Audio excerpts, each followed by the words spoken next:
everybody, it's Melissa. So if you've watched some of my other videos, you may already know that I teach card making. And I thought, because I don't do a whole lot of basic card classes, I would make a little video up that goes through some of the basics of card making. For those of you who maybe are thinking about getting started into card making, but you're not exactly sure where to start. So first of all, the first thing that I want to talk to you about is paper trimmers. There are a lot of different kinds of paper trimmers, and it can seem a little overwhelming, but it's really not too complicated.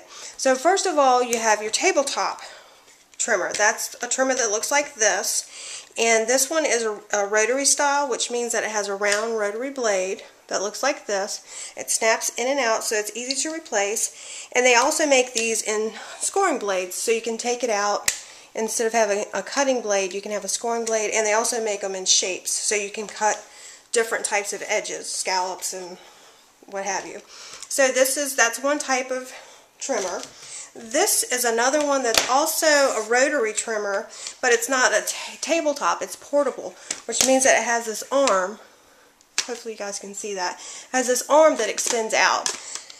The portable trimmers are really nice if you take them to classes or crops or things like that. The only problem is sometimes with some trimmers, over time they'll eventually get out of alignment, so your measurements won't be as accurate.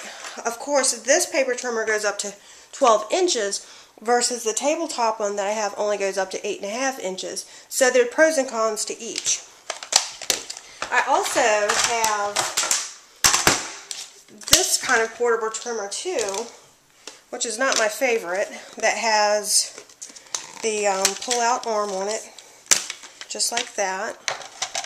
And it has this little removable blade. These I don't like as much as the rotary trimmers because there's a little bit of play. I don't know if you can see that, but there's a little bit of play in the track there where the blade runs, so it can make your measurements off by, you know, a 1/16 or 1/8 of an inch, which doesn't sound like a lot, but when you start making folding cards, it can really make a bit of a difference.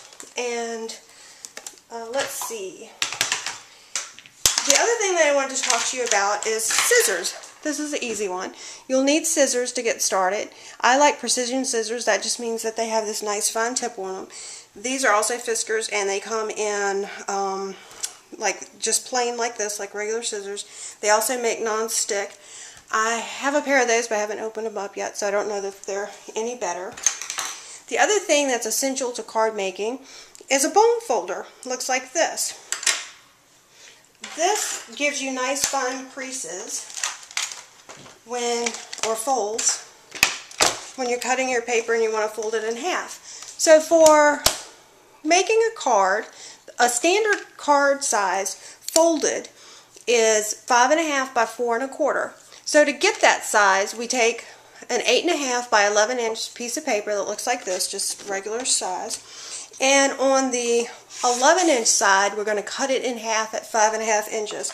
So I'm going to put that in my trimmer, cut it at 5.5 inches, and then that gives me the paper that I need for 2 standard size cards, which at this time measures 5.5 by 8.5. Well then, when I fold it in half on the 8.5 inch side, that gives me 4.25. So now I've got 4.25 by 5.5, and I just use my bone folder, just like that, to smooth down the edges. Let me see if I can zoom in a little bit so you can see that. So I'm going to flip it over and do the other side, and just crease it down, just like that. And you get a really nice factory looking fold. So it looks like that. So that's easy, right? So that's a bone folder, and that's what that's used for. The other thing that's important is adhesives. You want to have a good tape runner. Basically any tape runner that you have that you like is fine. This happens to be my favorite. It's the Glue Glider Pro, and I like it not just because it's pink, but also it's easy to handle, it's lightweight, and here's the refill that go in it. It's really easy to refill. You just slide it in and slide it back out and replace it. So it's really easy. I like that about it. So that's the tape runner that I use. The other thing that I use a lot in card making is scor-tape. It's a double-sided adhesive that comes in 3 different sizes. It comes in half, quarter, and 1/8 inch, and it's super strong. So if you're making folding cards, you don't have to worry about them coming apart because you've used the double-sided super strong score tape on it. It will also adhere ribbon, beads, buttons, glitter, you name it. Score tape will stick it to your card. So I use that a lot. And then the other, that's the dry adhesives that I use. I also use wet adhesives a lot. I use Zip Dry, which is a really nice paper glue that's also good for using on transparencies or acetate. The only thing or only qualm that I have with Zip Dry is it can get a little stringy. So you'll kind of, if you use it, you'll know what I'm talking about. But it's a really nice glue, so I think it's kind of worth dealing with the stringiness of it. The other wet glue that I use a lot is Glossy Accents. A lot of people think that Glossy Accents is only for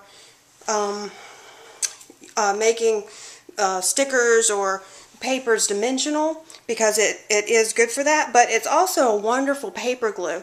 It's a really strong glue that holds really well, so I highly recommend Glossy Accents as a glue. I actually use it a lot more as an adhesive than I ever do for dimension. So, and sometimes I also, for vellum, I'll use this vellum adhesive, which is also good for paper too. It's not just for adhesives. The only problem with it is it's a little bit messier than some of the other adhesives, but it's really good for vellum. So it's something nice to have if you end up working with vellum a lot. So, and I just want to also mention that the standard size card that I was telling you earlier is 5.5 by 4 1/4. Sometimes they're oriented this way too, but the dimensions are still the same.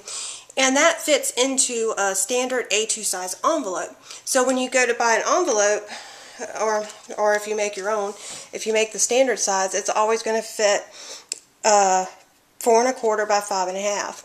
So that's always good to know.